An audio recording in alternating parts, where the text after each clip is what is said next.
excepción, ¿ya? Y SRF es el factor de reducción de esfuerzo que lo vamos a ver, pero tiene que ver con la condición de esfuerzos que hay en el lugar, ¿ya? Eh, Ustedes comprenderán que una roca que está sometida a más esfuerzo está como más cerca de fallar que otra, ¿ya?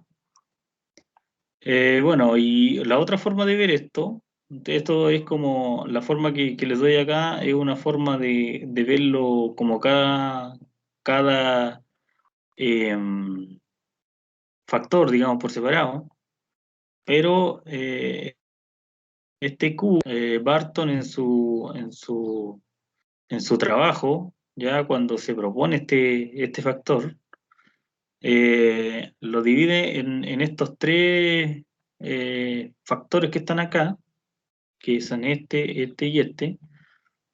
El RQD dividido por JN, y esto lo hace como un poco para tener como una noción,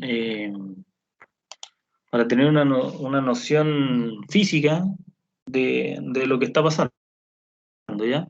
RQD dividido por JN da una impresión, digamos, o una medida del tamaño de los bloques, ¿ya? O sea, si piensan que JN es el número de discontinuidades y RQD es como el largo que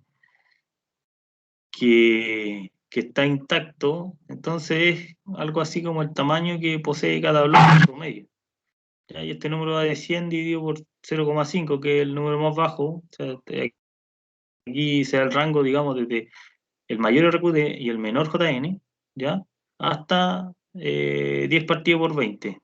Y aquí quiero que alguien me responda o me indique por qué el RQD creen ustedes que no está ahí 0 partido por 20 y no 10 partido por 20. Aventúrense. Alguien Porque que... más valores mayores a 10 centímetros de falla, No, parece. no, el RQD puede ir desde el 0 hasta el 100, o sea, pueden haber puros valores menores a 10 centímetros. O sea, ¿por qué creen ustedes que el RQD se acota a ese 10?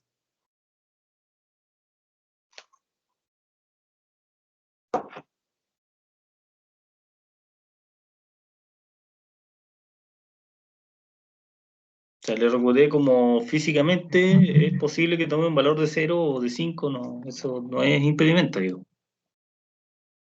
Pero ¿por qué creen ustedes que se acota a 10? Y hablar... Porque dejaría de ser un bloque. tal. ¿Cómo? Al ser menor de 10 dejaría de ser un bloque.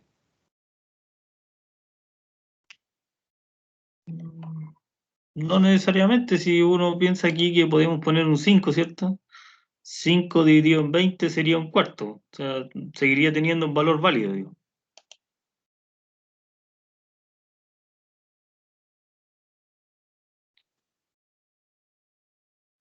Profe, que era JN. JN es el número de discontinuidades, o en realidad es como los sistemas de discontinuidad que tenemos, o sea, la cantidad de familias de discontinuidad que tenemos. Eso es JN. Pero no es directamente, eso quiero que, no es directamente el número, o sea, no es que si tengo tres familias de discontinuidades, JN vale 3. Ya no es directamente eso, pero sí se relaciona con eso. JN es el número de sistemas de discontinuidades que tengo. Eso es.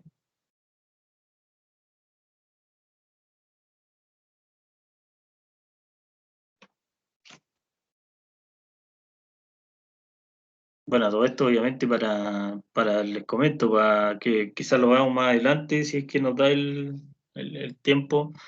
Esto viene de un paper bien sólido de Barton, que analiza un montón de casos y hace un montón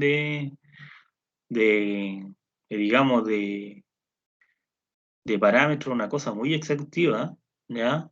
Deberíamos de analizarlo en su momento, pero hacen un trabajo muy exhaustiva que es publicado y que llega a que esto es como la mejor forma de poner un sistema de clasificación, ¿ya? O sea, como toma lugares donde la cosa esté estable, donde la cosa esté inestable, y donde hagan autosoportante, y hace un trabajo para como precisar los datos que mejor hacen que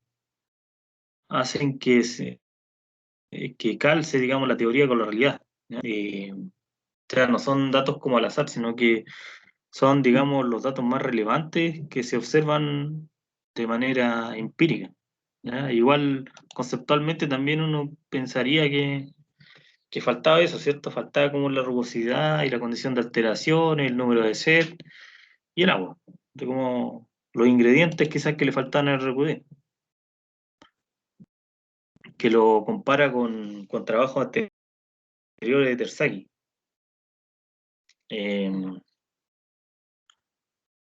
¿Por qué creen ustedes que el RQD se acota a ese 10?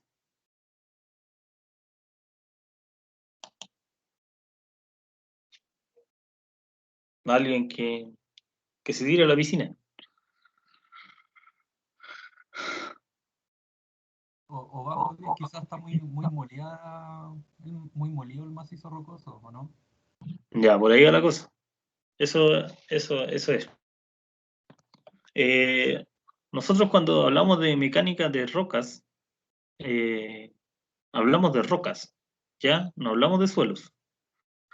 Eh, Eso quiero que lo tengan un poco claro porque a veces igual existe esa confusión entre roca y suelo. Y roca y suelo, si bien se juntan en una pura rama que es, bueno, como quieren llamarlo, geotecnia, geomecánica, pero mecánica de roca en particular trata de describir el concepto de roca. O sea, una roca, como vimos al principio de todo, debe permitir la posibilidad de uno definir una roca intacta, ¿ya? O sea, tiene que existir esa posibilidad de uno hacer este parangón de ir hacia una roca intacta. Entonces, una cota 10 aquí, básicamente porque lo que indica este paper, este trabajo de Barton, es justamente eso, porque bajo 10 todas estas correlaciones, toda esta teoría, todo esto se cae, ¿ya? O sea, si uno piensa un RQD menor a 10, el tema no anda bien. O sea, eh, todo esto, como les digo, tiene una implicancia de que se aplica en rocas. Y ese 10 viene como a acotar ese hecho, ¿ya? Por eso es que eso llega a 10 nomás y no baja más. Bueno, JR, JA, como les digo, la rugosidad y la alteración, ya la rugosidad va, este rango, digamos, va entre 4 dividido en 0,75 hasta 0,5 dividido en 20, ya, que es lo menos que puede tomar y lo más que puede tomar. Eh, Mientras menos rugosa la roca, más chico el JR, ¿ya? Y esta última condición, que es JW dividido por SRF, lo que indica Barton aquí es que tiene que ver con los esfuerzos activos, ¿ya? Lo que pasa es que el agua ejerce una presión sobre las caras de la roca y ese SRF es un factor de reducción de esfuerzo, lo vamos a ver ahí, pero indica como la condición de esfuerzos que hay en ese momento en la roca.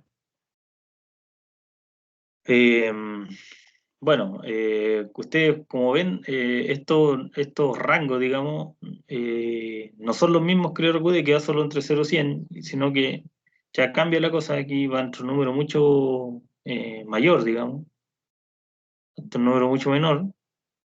Entonces, el Q tiene un rango que es medio exótico, que es entre 0,01 y 1000, ¿ya? O sea, de entre 10 a la menos 3 hasta 10 a la 3.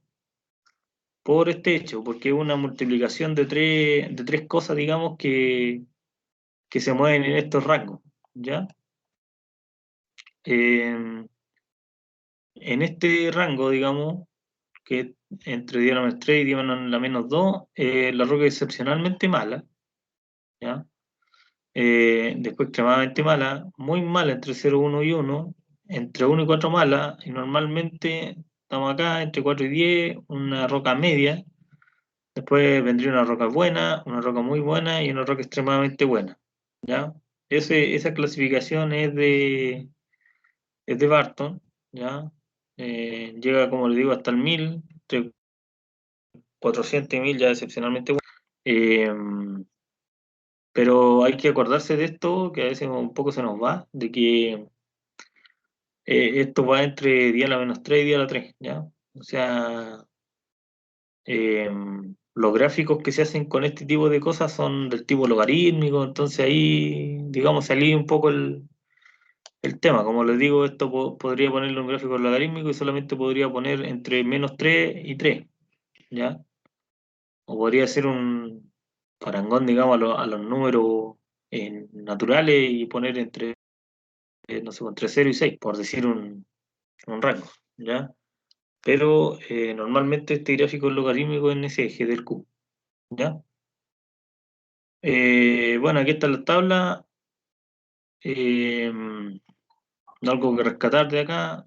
Bueno, el RQD viene siendo el mismo de toda la vida, digamos, de la calidad muy mala hasta la calidad excelente, ¿ya? De 0 a 25, de 25 a 50, 50 a 75, 75 a 90 y 90 a 100. ¿Ya? El JN, como les digo, esto no es directamente el número de, de familia, pero sí tiene mucho que ver con eso. O sea, por ejemplo, acá en una roca masiva, ya con una escasa de aclasamiento, que podríamos decir que es una roca intacta, por decirlo así, tenemos un JN de 0,51. Ya recuerden que mientras más chico el valor, más grande se hace el Q. Después tenemos una familia, esa familia quieren decir los sets que tenemos, ¿ya? Los sets o la cantidad, estamos hablando de familia, no de desplazamiento, ¿eh? Ahí ojo con eso, estamos hablando de familia, por ejemplo, una familia puede ser, no sé, norte-sur con manteo 80 grados oeste. Entonces, eso quiere decir que eso es una familia. Ahora, eh, ¿cuántas repeticiones de esa familia tenemos en el eje este-oeste, por ejemplo, en este caso? Eh, no se sabe, pero sí interesa la cantidad de familias, ¿ya? Una familia y alguna de clase aleatoria es lo que llamamos un set más aleatorio. Tiene un factor de 3, como les digo, no es directamente el número JN que va acá. O sea, no es que con una familia tengamos un 1, con dos familias tengamos un 2 y con tres familias tengamos un 3, pero sí da cuenta de eso, ¿ya? Por ejemplo, con cuatro más familias llegamos a un número de 15, ¿ya? Y lo más triturado, digamos, que podemos tener acá es el 20 que mencionábamos acá, ¿cierto?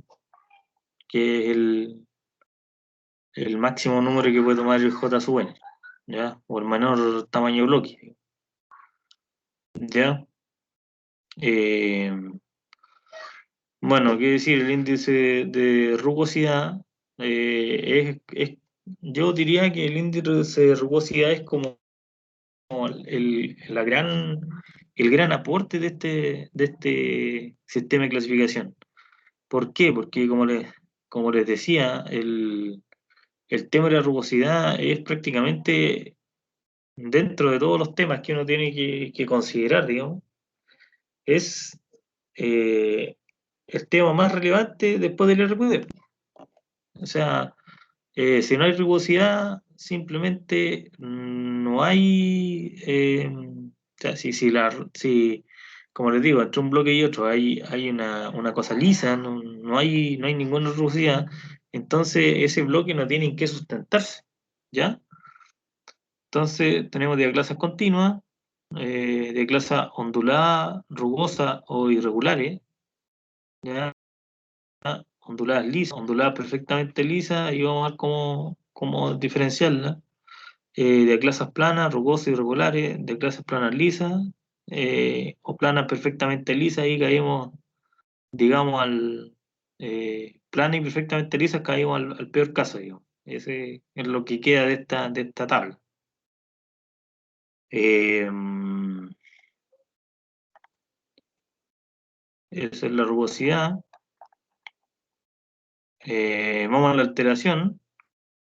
Bueno, y acá uno tiene, la alteración es prácticamente una cosa más descriptiva, una discontinuidad cerrada, dura, sin reblandecimiento, impermeable, digamos, eh, una buena discontinuidad, digamos, eh, hasta una mala discontinuidad, ¿ya?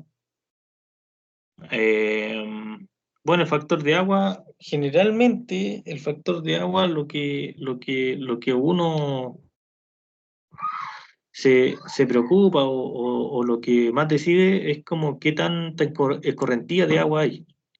¿Ya? O sea, si lo importante acá en el JW es si la excavación es seca o no. ¿Ya? Bueno, y ahí obviamente grada entre una cosa y otra. O sea, entre la afluencia excepcionalmente alta o presión elevada de carácter persistente sin disminución, hasta excavaciones secas o pequeñas. ¿Ya? Vamos migrando, digamos, entre esas dos cosas, ¿ya? También ahí tenemos esa gradación. Eh, y estas condiciones tensionales de la roca, eh, aquí, eh, si yo tuviera que dar una cosa, digamos, como más simple de entender, normalmente es como esto, como qué tan cerca estamos del UCS o de la presión crítica máxima que aguanta la roca. O sea, es como una medida de qué tan cerca estamos, por ejemplo, de un estallido de roca. No sé si han escuchado hablar de este fenómeno del estallido de roca, eh, que no es, No, digamos, indicador explosivo, obviamente. ¿Sí, Ricardo? no, profe, yo al menos nunca he escuchado eso. ¿Ya? ¿Ricardo?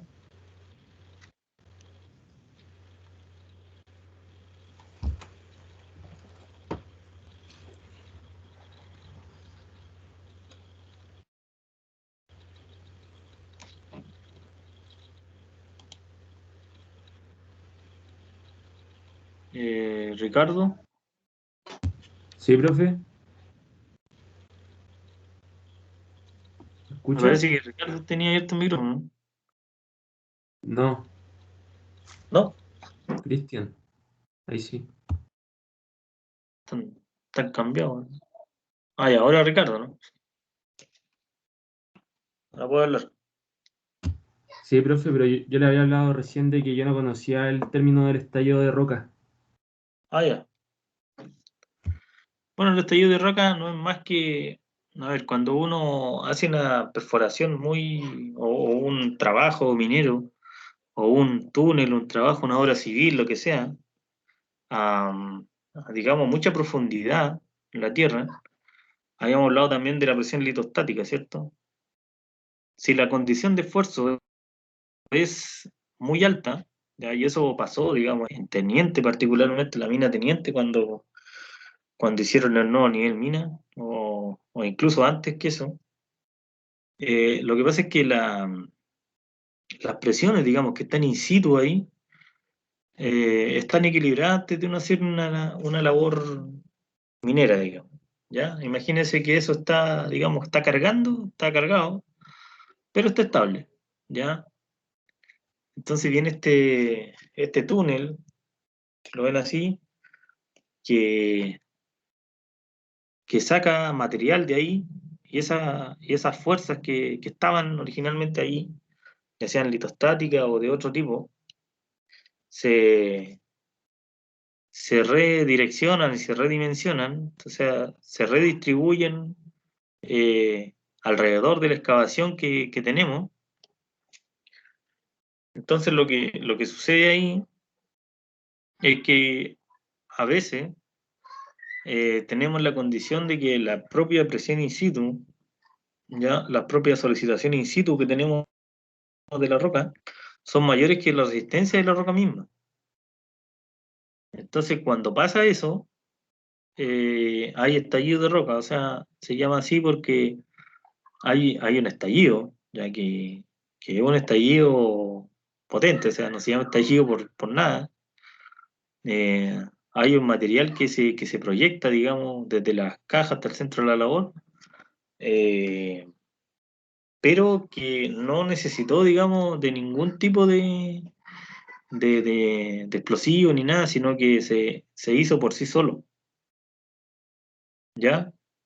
De hecho, fue un dolor de cabeza para hacer este tipo de labores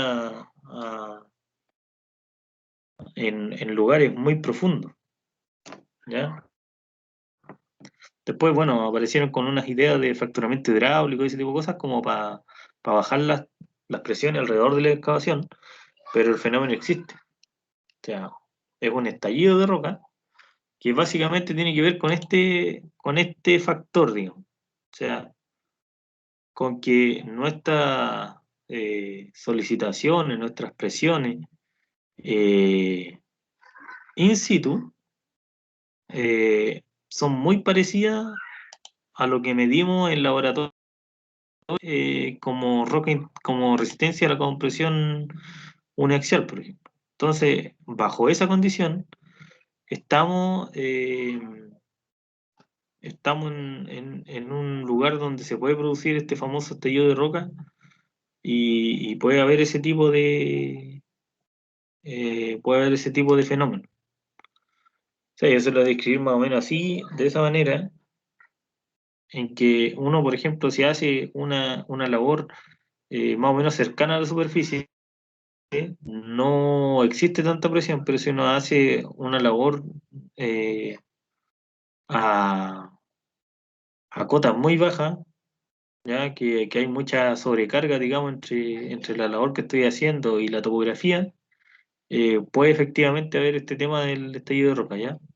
Por lo general, este tipo de modelo o de cosas, digamos, funciona bien hasta los...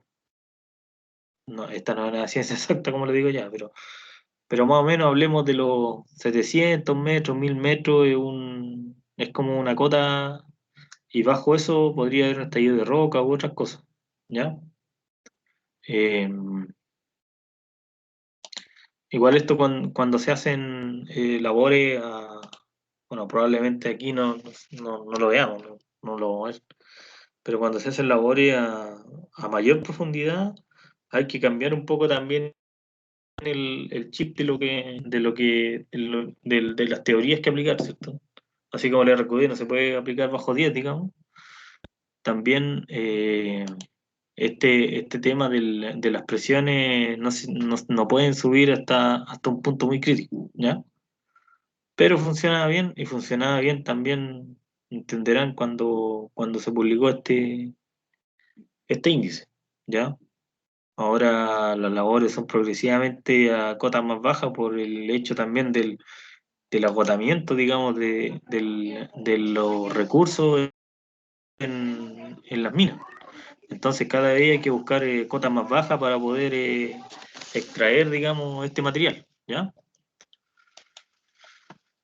Entonces eso que decir del Q, pero que quedamos claro que son tres factores, ya los que describe Barton, que son estos tres, y que tienen este rango, ¿ya?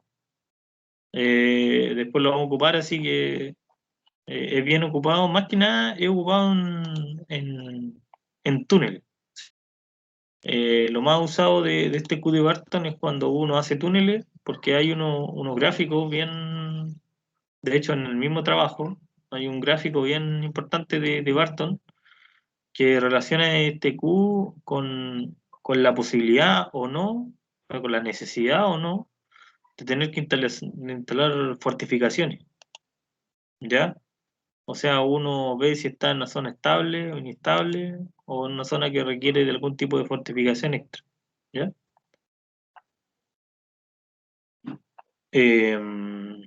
Bueno, ahí nos pasamos al RMR. Si se dan cuenta, el RMR eh, también recurre, digamos, al RQD.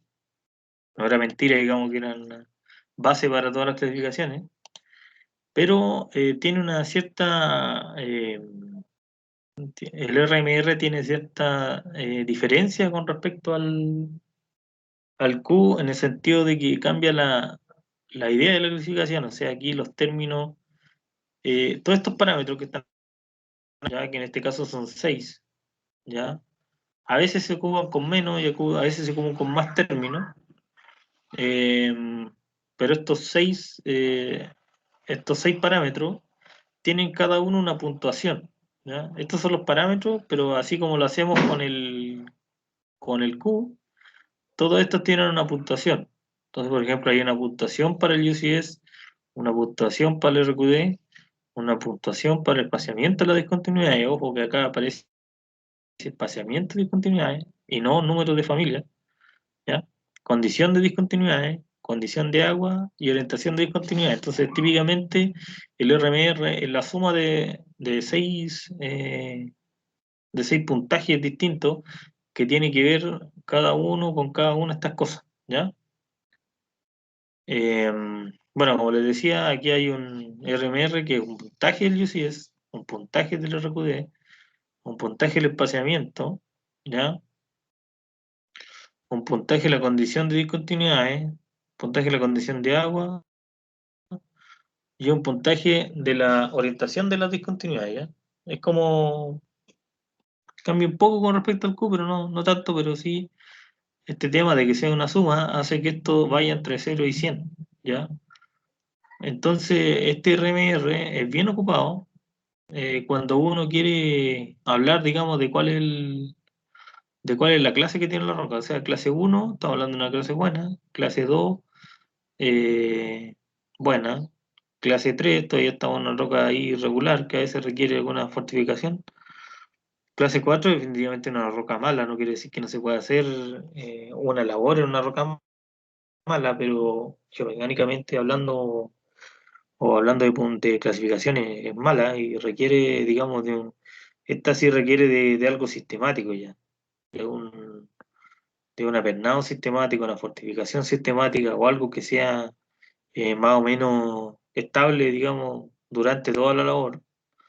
Hay rocas, por ejemplo, que están acá en el tipo 1 que son autosustentantes. O sea, uno hace una labor y hay una cierta luz máxima en el que uno no requiere fortificación. O sea, por ejemplo, si yo hago, no sé, voy a poner el caso, uno hace una labor en una andesita que es muy masiva, ya no tiene mayores set de discontinuidades, probablemente está acá y no requiera yo ningún tipo de fortificación al hacer alguna labor. O sea, uno hace un túnel, por decirlo así, de cierta eh, área, digamos, de la frente, y probablemente haya un área bastante amplia en la cual no requiere eh, mayor fortificación, ¿ya? Bueno, y la 5 es muy mala, que siempre es el caso donde hay que analizar bastante, ¿ya? Ojo que también hay un tema de la orientación de la discontinuidad, ¿eh? O sea, si ustedes piensan, también tiene que ver el ángulo que forma la labor con las discontinuidades que tenemos. O sea, no es lo mismo eh, ir quedando, por ejemplo, con una cuña que le llaman una cuña tipo catedral al medio que con que salido de esa estructura, ¿entiendes? O sea, también hay un tema de orientación de las discontinuidades o de la familia de discontinuidades que tenemos, ¿ya?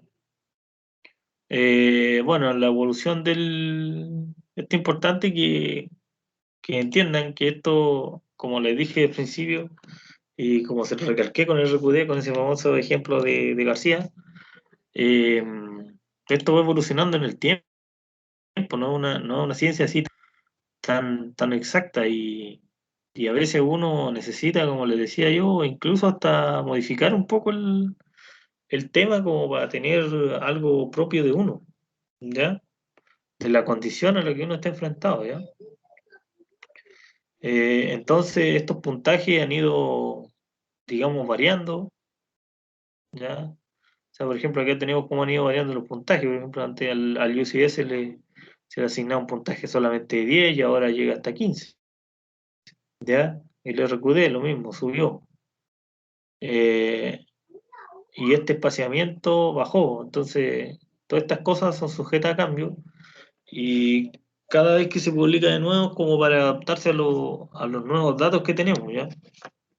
Que no se pierda de vista ese tema de que igual esto es una cosa que tiene una evolución en el tiempo, o sea, no son cosas fijas, ¿ya? Porque, bueno, la cantidad de casos que hay van variando, la cantidad de cosas que se han hecho van variando, se observan otros fenómenos y qué sé yo, entonces, si bien ya, como les digo, ya una ciencia más o menos establecida y todo está más o menos eh, establecido, también hay espacio para el cambio, ¿ya? Eh, bueno, las precauciones a tomar al hacer este análisis de RMR, como les digo, hay que ser cuidadoso. Más que nada, yo creo que la herramienta de hacer el cálculo del RMR es bastante simple, o sea, uno toma 6 puntajes y lo suma, pero sí hay que tener cierta como criterio al ocuparlo, ese es el tema, o sea, el macizo rocoso debe dividirse en regiones estructurales, o sea, uno no puede, por ejemplo, ¿qué pasa? Generalmente, ¿qué pasa? Que a veces uno toma un RMR y lo asigna como a todo. O sea, no es así. Hay sectores, por ejemplo, de fallas, que, bueno, dependiendo de la falla,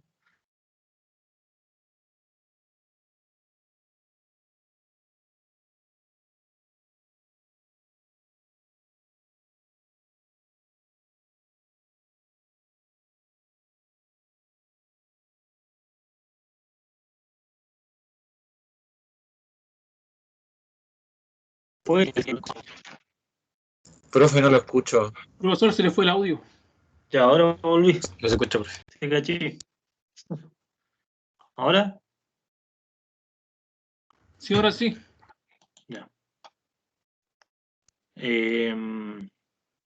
Bueno, como les digo, a veces si las fallas son del orden de metros, bien vale tomar la falla misma como un sector, como una región estructural, o sea, por separado, ¿ya? Y considerar como dos sectores que son desde antes de la falla y después de la falla, ¿ya? O sea, hay que, bueno, como les digo, todo este criterio. Eh, Depende, pues si uno tiene una falla, porque hay algunas fallas que no son más que, no sé, pues 5 centímetros con un poco salvanda y serían. Eh, bueno, los cambios en los tipos de roca también nos falta el chistoso, digamos, que hay un cambio en la litología. No sé, pues, como vimos al principio, cambiamos de una roca ígnea, que puede ser una andesita, a una roca, no sé, pues, pongámosle a una filita, a una roca sedimentaria, y así en el mismo RMR, entonces no corresponde. ¿Ya? El tipo de roca también define el RMR porque, bueno, uno de los parámetros, como les decía yo, que acá a veces se pierde un poco el foco de la roca, pero acá cuando hablamos de puntaje de UCS, estamos hablando de un UCS de una roca, ¿ya? Y lo mismo con el RQD y en realidad con todo. Pero cuando hablamos de UCS, por lo menos UCS y RQD, estamos hablando de una roca. Entonces, si esa roca cambia, por supuesto, este RMR cambia. ¿Ya? No hay que perder de vista al final lo que existe en terreno. ¿Ya? No es solo número. Y también hay una condición que sí afecta, que un cambio significativo en las discontinuidades. Ya a veces tenemos regiones estructurales donde tenemos una cierta cantidad de discontinuidades, o por ejemplo se presentan cada cierto metro, tienen cierta persistencia, digamos, y eso cambia, o sea, la condición cambia de una región estructural a otra y por lo tanto la condición de la discontinuidad hasta su orientación incluso y todo puede cambiar, ¿ya? Eso también hay que tenerlo en cuenta, ¿ya? Entonces, un ejemplo de un RMR, les digo una cosa bien simple para hacerlo gráfico, digamos, en este ejemplo. Tenemos un valor de 8 megapascales. eh, Eso es Point Load Index, sería como el UCS, ¿cierto? Como punto de máxima carga, ¿ya? Según las tablas nos da un rating de 12. El RQD de 70%, una roca más o menos eh, no tan disgregada, de calidad buena, digamos. No, no extremadamente buena, pero sí buena. De 13. El espaciamiento de las discontinuidades, que son aquí 300 milímetros, ¿ya? Da un rating de 10. La condición de la continuidad es la nota 1. eh, para eh, separaciones menores de un milímetro, en fin, es una discontinuidad más o menos, una condición no tan mala, digamos, ¿ya? Una cosa más o menos favorable. ¿Ya? Agua, ya condición de agua, húmedo, y la 7, digamos. Eh, la orientación, eh, la nota 2 nos da -5 ahí, bueno, vamos a ver más adelante la tabla 4B, pero da un total de 59, ¿ya? O sea, si vemos acá, 59 estaría acá, como una roca regular, ¿cierto? Bueno, el Point Load Index que se llama acá es más o menos bajo, entonces la roca intacta no es tan, si no tendría eh, mayor puntaje, ¿ya? Pero está ahí, una roca más o menos. Bueno, estas son las tablas típicas que se trabaja y esto ya va, vamos a verlo, digamos, con ejemplos que son numéricos. Pero como le digo, estas son las tablas. Uno tiene los famosos 6 parámetros, ¿cierto? 1, 2, 3, 4, 5 y 6, ¿cierto? Y esto es lo que les decía, que esta orientación tiene que ver con, con qué tan favorable o desfavorable son las discontinuidades con respecto a la labor que estamos haciendo. Entonces, igual, eh, no por nada es RMR, o sea, está hecho para uno hacer una labor, ¿ya? Eh, bueno, aquí el número 1 viene siendo el tema del UCS, eh, el doble RQD, el 3 la condición de las discontinuidades, o sea, el 3 el espaciamiento, el 4 la condición de la discontinuidad, el 5 la condición de agua, digamos. Ya, como les digo, quizás lo que más importa en la condición de agua es como la presión de agua y la cantidad de escorrentía que tenemos. Y en el número 6 tenemos si estamos favorables y desfavorables, ¿ya? Esa es más o menos la forma de operarlo. No voy a entrar en detalle, digamos, con la tabla, pero sí, esa sería como la forma de hacer este rating. Ya, y luego tenemos el MRMR, que, bueno, eh, por nombre, digamos, Mining Rock Mass Rating, o sea, Es como que tenemos el RMR y añadimos algunos factores de ajuste. O sea, tenemos ese RMR, digamos, entre 0 y 100, añadimos algunos factores de ajuste y llegamos al MRMR, ¿ya? Conocido en el mundillo como Mr. Mister. No, no es lo que quiere decir, pero así se conoce, ¿ya?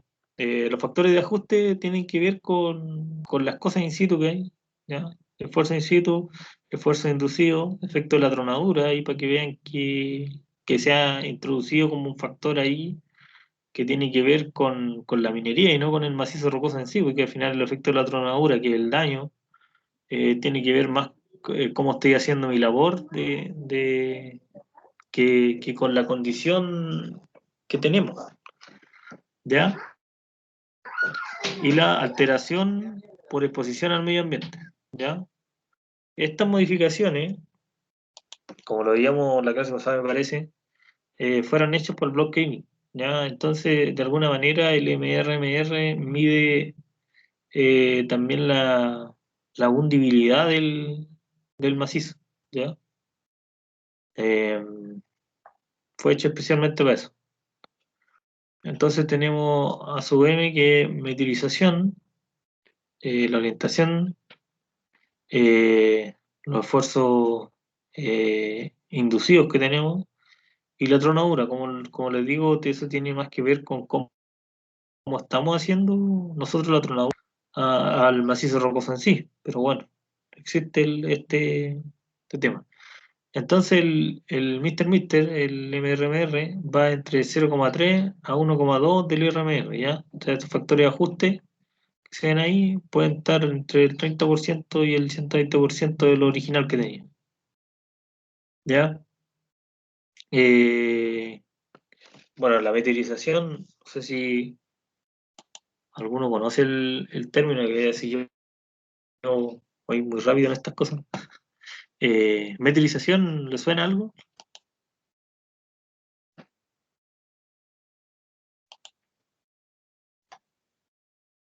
Esa es como la degradación química que tiene la roca, ¿o no? ¿Ya?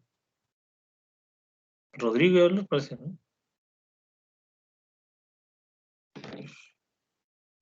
No, profe, nada, que no me suena la palabra, pero, o sea, nunca la he escuchado, pero la palabra me suena. Bueno, meteorización, básicamente cuando la roca está eh, sometida a algún efecto, y eso es lo que nosotros, digamos, entendemos de esto cuando, bueno, hay uso y abuso de esta palabra también. Meteórico es que viene como de la meteorología, que algo que afecte a la roca, por ejemplo, la erosión es una meteorización, ¿ya? La escorrentía de agua también es una meteorización, o sea, es como todo lo que daña la roca, eh, como que producen algún efecto sobre la roca, ¿ya? Eh, Meteorización afecta la estructura y la resistencia de los bloques de roca, o sea, imagínense, pónganse en este escenario, yo tengo una roca que ya la llevé a este tema del laboratorio y fantástica, está sobre 200 megapascales y todo el cuento, pero esa condición cambia con la meteorización, o sea, si tengo, por ejemplo, una escorrentía de agua día y noche, y esa agua corre por entre la estructura, por supuesto, esa estructura, esa juntura que hay, se va a volver más lisa, ya, más resbaladiza, por decirlo así, y la resistencia de los bloques también va a cambiar porque ya es una roca alterada, ya no es una roca intacta, como le digo. O sea, nosotros en todo ese esfuerzo que se hace, que se hizo, de tratar de sacar esa roca intacta, ese mismo esfuerzo nos juega en contra porque no estamos representando, digamos, lo que hay in situ, ¿ya?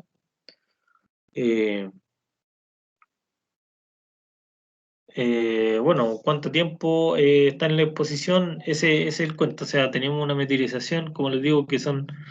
En general, la meteorización se puede ver como todos los factores que afectan la roca y la discontinuidad del macizo en general. Eh, entonces, va desde una roca, digamos, intacta hasta un suelo, ¿cierto? Lo más malo que podemos tener en una roca es un suelo, ¿ya? Entonces acá tenemos el tiempo de meteorización en años y el factor que tenemos, ¿ya? La orientación. Es función de la orientación de la estructura respecto a la vertical del bloque, ¿ya? O sea, nosotros tenemos este tema de la de la orientación, es como qué tan favorable o desfavorable, como le digo, estamos de acuerdo con la gravedad, porque esa fuerza vertical no es al azar, porque al final lo que controla el caving, lo que controla al final del día, digamos, todo este tema del caving es la gravedad justamente, ¿ya? Entonces este bloque puede estar orientado de distintas formas con respecto a la vertical, que al final es la gravedad, ¿ya? Así que eso afecta en ese número, que es más favorable cuando tenemos que el número de estructuras que definen el bloque son 3 y hasta 5, ¿ya? Eh, Orientación. Acá tenemos algo que me gustaría más que nada ver este dibujo. A ver. Eh, ¿Quién creen ustedes que está más seguro? Acá es un dibujo bien esquemático, ¿eh? Es una persona que está con una máquina perforadora manual y va haciendo un túnel, va corriendo un túnel. Y digamos, la única diferencia es que uno va corriendo hacia allá y el otro hacia acá. Entonces, este dip, digamos, estas rayas que están acá, demuestran, digamos, las discontinuidades y la única diferencia es que uno va, digamos, solidario a la discontinuidad o o en la dirección del manteo y otro va en la dirección opuesta. ¿Cuál creen ustedes que está más seguro haciendo esa labor? ¿Cuál de los dos creen que está más seguro? De la izquierda. El de la izquierda, ¿ya? Uno más y se la juega.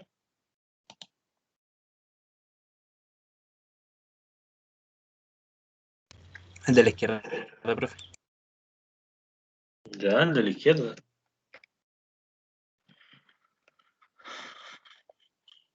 ¿Alguien más por ahí? Yo digo, profe, el de la derecha, porque en el caso de que hubiera derrumbe, se derrumbaría hacia los pies y no hacia la cabeza. Ya, interesante esa observación.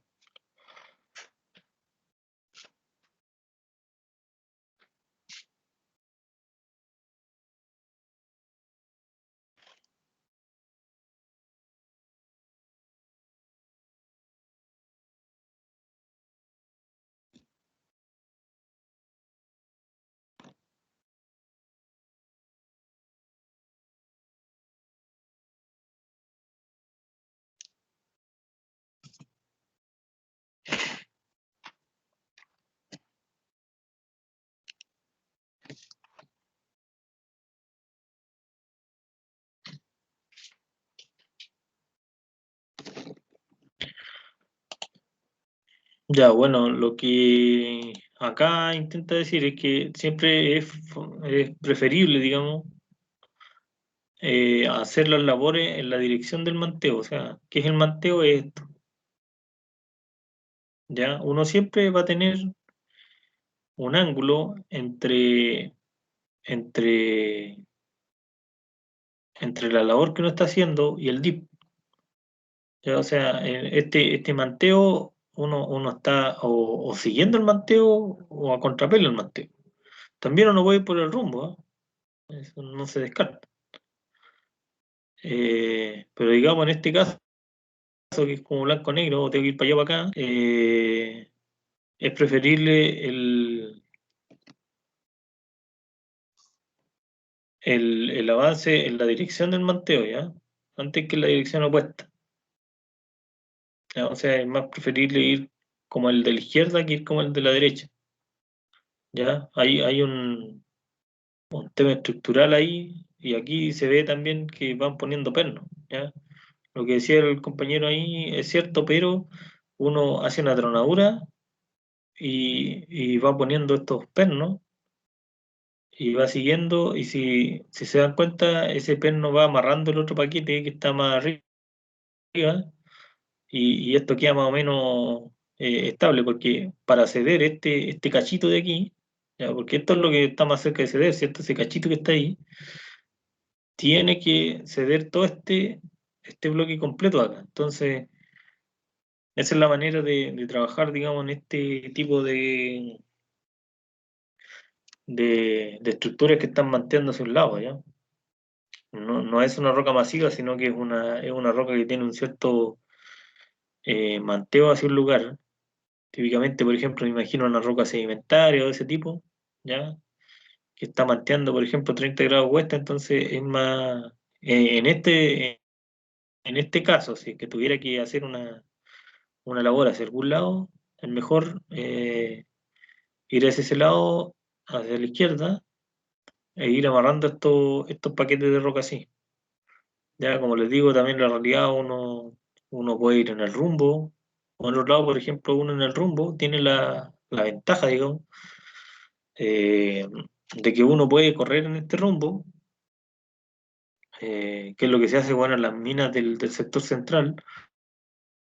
Uno corre en este rumbo, por ejemplo, ¿cierto? Se imaginan que oeste, ¿cierto? El manteo oeste, uno corre en la norte-sur y deja un techo que tiene como esa forma. O sea, en realidad este paquete de roca no se bota, sino que uno lo mantiene y simplemente se acuña y deja un techo así triangular. Y uno sigue en ese rumbo y después puede hacer tocar lateral y todo el cuento. ¿Ya? Pero también es una posibilidad, digamos, en la realidad están todas las posibilidades porque uno puede hacer la labor, digamos, se puede hacer en cualquier dirección, de todas las direcciones posibles de cuando uno está parado, ¿cierto? Eh, y esto, por supuesto, también en la realidad no es fijo, o sea, uno no tiene solo manteo y hueste, sino que este manteo puede variar, puede cambiar, puede este paquete inclinarse, levantarse, puede acostarse, esto no es algo tampoco tan así, pero sí, en términos generales, uno podría decir que hay un ángulo entre la labor que estoy realizando y el manteo que tengo, ¿ya? Y ese me afectó, ¿ya? Eh, bueno, acá básicamente un ejemplo, ¿cierto? Eh, y aquí el ajuste por tronadura. Una excavación mecánica sin tronadura. No hay que olvidarse que también se puede hacer excavación sin tronadura, ¿eh? O sea, uno quizás por deformación tiene este tema, pero también se puede hacer excavación de rocas sin tronadura, o sea, hay rocas que lo permiten. Ya, por ejemplo, te doy un ejemplo, meter una tunelera. O sea, hacer una labor con una tunelera es posible en estos días, la tecnología lo permite. Es una máquina de grandes dimensiones, digamos, una especie de oruga que va afirmándose en las cajas y va simplemente haciéndolo por avance de esa máquina. O la otra excavación de este tipo que se me ocurre son este tipo de excavadora Rice Borer o este otro tipo también Blinghole. No sé si han escuchado este tipo de máquina. ¿Alguno recuerda el suceso de los 33? ¿De cuáles eran las opciones que se barajaban ahí?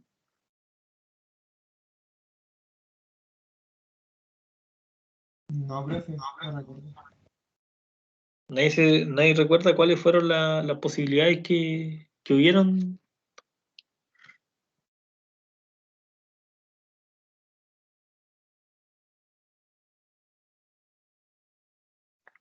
Eh,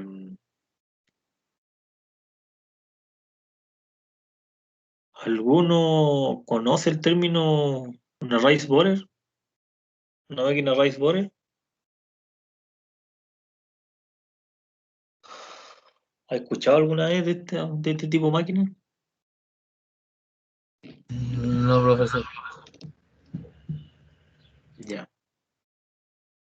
Eh, bueno, este tipo de máquina, la race borer, es una máquina que es bien especial porque se hace una perforación piloto, ¿ya? Que es una perforación tal como, imagínense una perforación como estas que hemos visto diamantina, como ese tipo de perforación, o sea, un piloto que sí. Pero lo que sí, abajo, en la galería que yo rompo, tiene que haber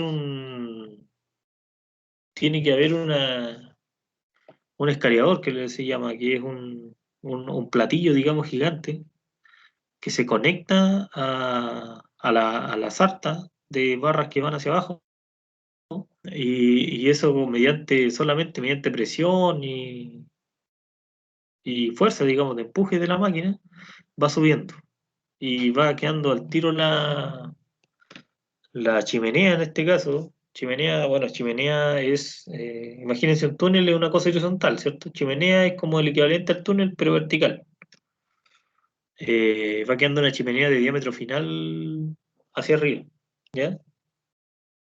Y esta otra, la Blink Hole no. La Blink Hole es una máquina que tiene tricono y que va haciendo una perforación, pero la va haciendo hacia arriba, o sea, no se hace una perforación de una galería a otra, sino que va avanzando con unos elementos tricónicos nomás que se van empujando, ¿ya? Como les digo, son ejemplos de excavaciones que se me ocurren sin tronadura. Y hay otros más, seguramente sea, por ejemplo, las máquinas cuando pueden hacer este tipo de martilleo nomás, o sea, se meten, por ejemplo, cuando la roca está muy blanda, yo lo he visto en minería subterránea, cuando la roca está muy blanda va esta máquina que con cariño le decimos pica pica, que es un martillo, que es básicamente una máquina que tiene un martillo conectado en la punta. Entonces, esa máquina es para acuñar originalmente. Pero, bueno, la acuñadora a veces, como la roca está blanda, va botando, y eso también se puede considerar que es un avance sin tronadura, digo, ¿ya? O sea, para que quede como claro que no solamente existe la tronadura, ¿eh? Bueno, pero también dentro de las tronaduras hay tronaduras controladas, tronaduras convencionales y tronaduras de mala calidad. O sea, siempre cuando uno hace cualquier actividad, puede hacerla bien, puede hacerla mal. Ya, a veces esta tronadura golpea más el cerro de lo que debería y se producen daños, digamos, a las cajas y a todo. Eso se refiere con tronadura de mala calidad. O sea, que deja muy golpeado el cerro y por lo tanto el RMR, el MRMR, que al final busca medir la calidad del macizo rocoso, baja, ¿ya? Bueno, y por último, y para cerrar, les voy a presentar el GSI, que es, para mí, es como, si bien es muy ocupado, ya muy utilizado, y de hecho hay unas correlaciones con otro tipo de cosas, como la elasticidad de la roca y ese tipo de cosas, me parece que es como el que requiere más experiencia para poder aplicarlo, porque hay que tener alguna experiencia para poder aplicar, porque al final el RMR, aquí está, es solo esta tabla. O sea el GSI, que es el Geological Stroke Index, o sea, cuando hablamos de geological, eh, hablamos de geología, ¿cierto? Es un índice que lo da la geología. Entonces uno llega al punto, digamos, solo con esto. O sea, es tan simple como tomar esta tabla y decir, bueno, mi condición de superficie, ¿cómo está? Muy rugosa, en fin, tengo una condición buena. Y el tema estructural, ¿cómo estamos? Si estamos intactos, vacíos o muy foliados. Y esto vale 10, esto vale 20, 30. Este es el índice 6, también va de 0 a 100. Y es, digamos, solo esto.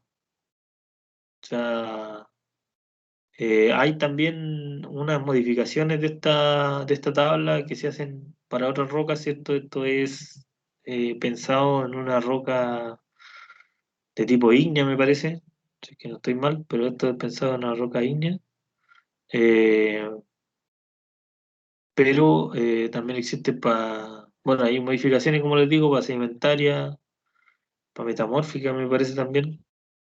Pero es básicamente una tabla, cambiará algo esta tabla, pero es una tabla. Y uno acá llega y pone lo vamos a ver con ejemplo, ¿ah? Pero uno pone digamos, uno dice, esto es una condición buena, superficie rugosa, ligeramente meteorizada, no un meteorismo mayor, eh, manchadas con hierro ya. O sea, eso es particular de esto. Y tenemos una condición, no sé, po, fracturada y llegamos acá más o menos que estamos entre 60 y 70. Y eso es, digamos, ver en qué cuadrante caigo o en qué zona caigo aquí de esta clasificación, ¿ya? Bueno, como les digo, va desde una roca muy digregada hasta una roca masiva, ¿ya? Que se observan pocas juntas y en todo caso, si es que existen, no están conectadas entre sí, ¿ya? Eh, Acá está lo que les decía, que, que esto son algunas variaciones de esta clasificación para macizo heterogéneo, ¿ya?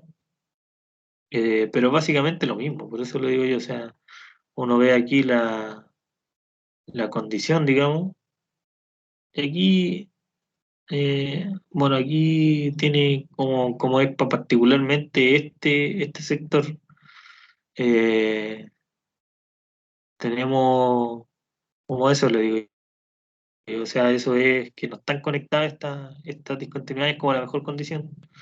Y la última es limolita, una arcillolita, o sea, una roca mala, digamos, tectónicamente formada, una estructura caótica, un paquete de arcilla, o sea, una cosa típica.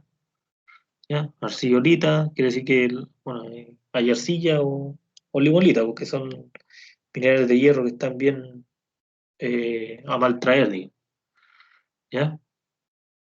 Pero, como les digo, básicamente es eso, es que uno se la juega por alguno de todos estos niveles acá, para acá, y se la juega por alguno de todo esto acá y va acá. Pero para mí, la verdad, no es tan simple si es que uno no tiene como el ojo o la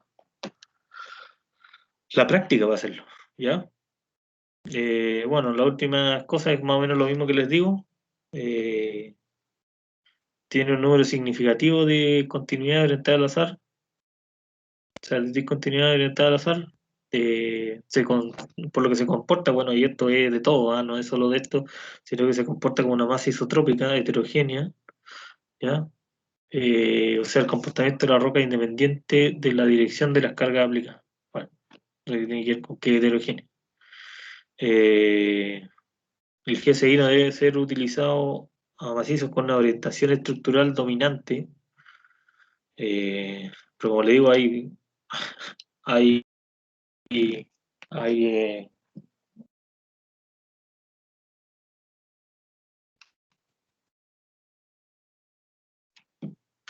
hay uso y abuso de estas cosas, digamos. ¿Ya? Estimaciones cualitativas, por lo cual no se apega en su totalidad a la realidad, ¿ya? Como les decía, hay una estimación cualitativa. Bueno, hay que verificar los resultados obtenidos, ¿ya? Pero yo diría que de todo es como el más quizás peligroso de aplicar porque requiere mucho del ojo de quien lo está aplicando, ¿ya? Es una herramienta que depende harto de tu experiencia, de lo que uno cree, ¿ya? Bueno, acá tenemos introducido todo todos los sistemas de clasificación. Y la próxima clase básicamente va a ser para hacer ejercicio, para imbuirse y para relacionarse un poco más con estos temas, ¿ya?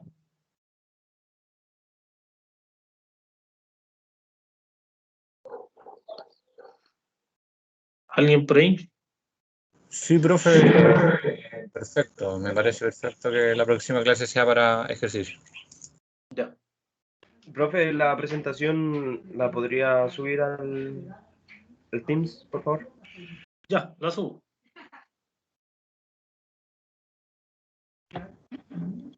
Y creo que, profe, que la de la clase 4 tampoco está. Ah, sí, me parece que está subida hasta la clase 2. Voy a subir más clases, ¿ya? Vale, profe. Gracias, profe. Profesor, Ok, chao. vamos a reproducir la clase. Estén bien.